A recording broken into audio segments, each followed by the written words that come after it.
Welcome to China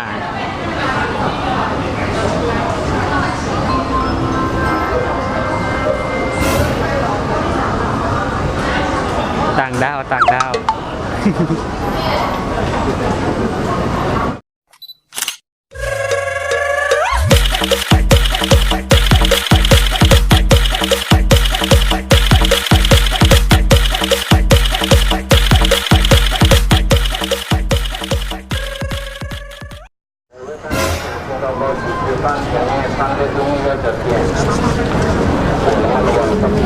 Welcome to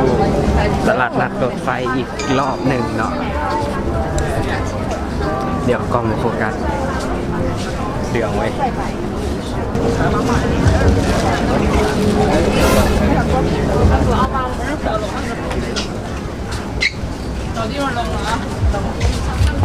กลับมารอบที่2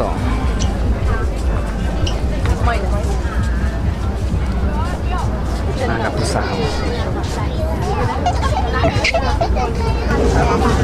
来电。妈妈呢？明天。妈咪过来。今天去6元。the bar or go to McDonald's? Like the restaurant or McDonald's? Listen there.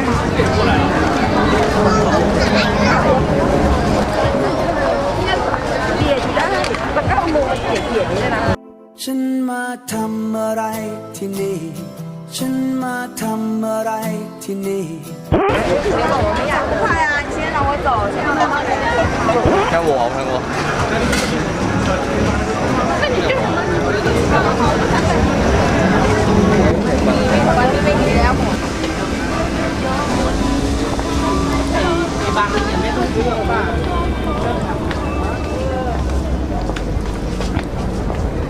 ถ้าซอยเสื้อผ้า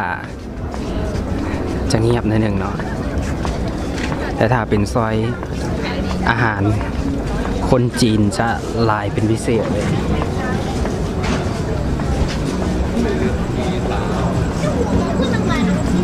我们会赚钱，你们会赚钱吗？那就说好的喽，我们不能去办。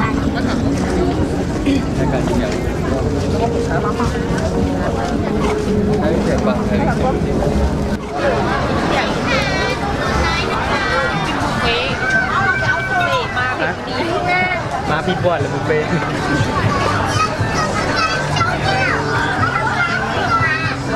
บุฟเฟ่ต์ไปกินฮะฮะต่อไปอีกทางทางนั้นเราอยากบุฟเฟ่ต์มัน กินเผ็ดอะไรนะกินเผ็ดอะไรของเราตอนนี้ เหล้านั่นแล้ว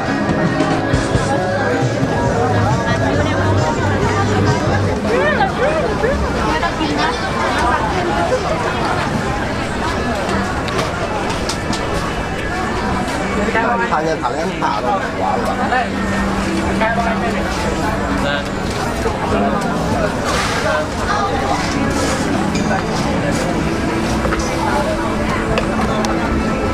抖起来，抖起来！现场直播播起来！现场直播播起来！哎，东西确实拍出来好看，我一看。等一会，等一会，待会都不阳光的来了，拍吧，你想咋拍就咋拍。签好，签好。因为这边体力在那边拍到了。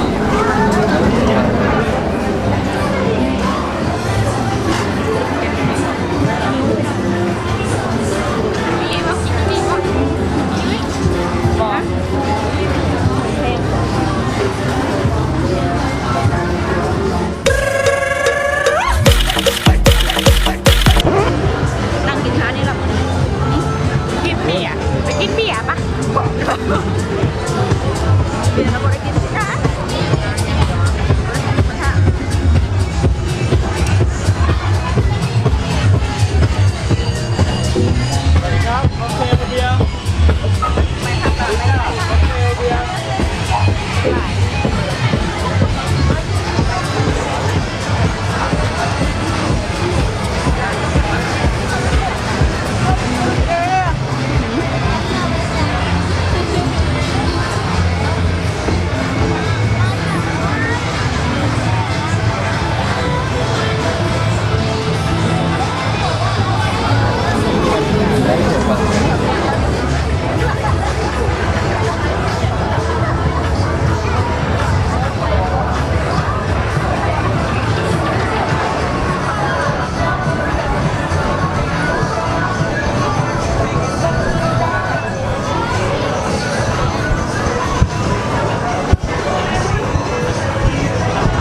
คือบรรยากาศ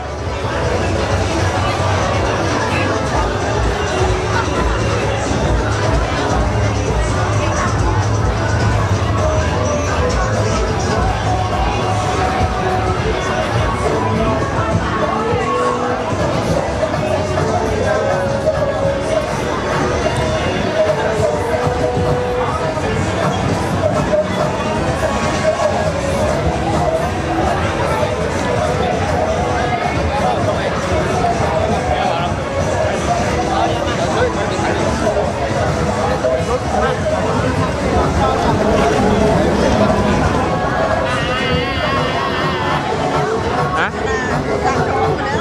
โอ้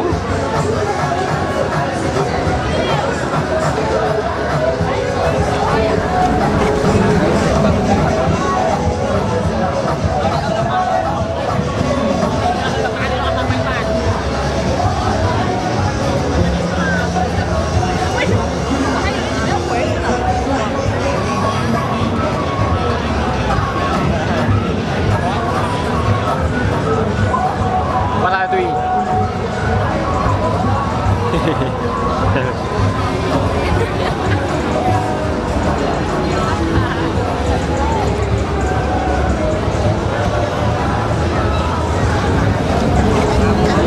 อันนี้คือบรรยากาศอยู่สวนรถไฟเนาะ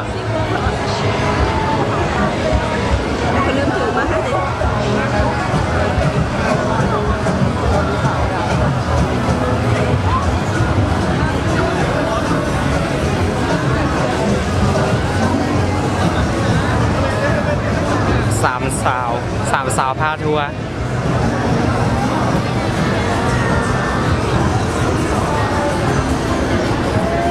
ลักษณะแบบอยู่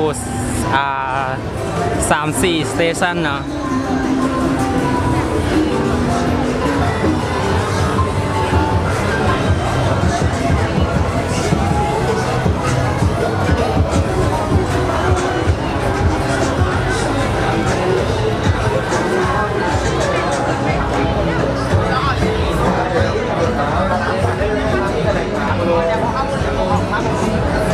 น้ำชาดำก็หมูหวานน้อยครับ ครับเสร็จจะพี่อะไรครับแค่น้ำสั่งได้เลยนะครับตักครับ อร่อยนะอร่อยมาก กินไหม อร่อยนะ80 บาทครับ ฮะ กินไปแค่นี้นะเอาอะไรครับพี่เชิญครับน้ำสั่งได้เลยนะครับครับเสร็จจะพี่อะไรครับครับ 这也是啦，我们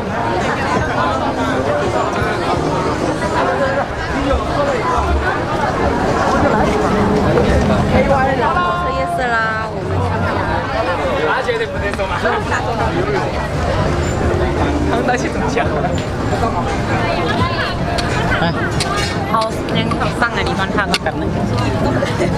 ปิ้งจีนปิ้งจีน 10 บาท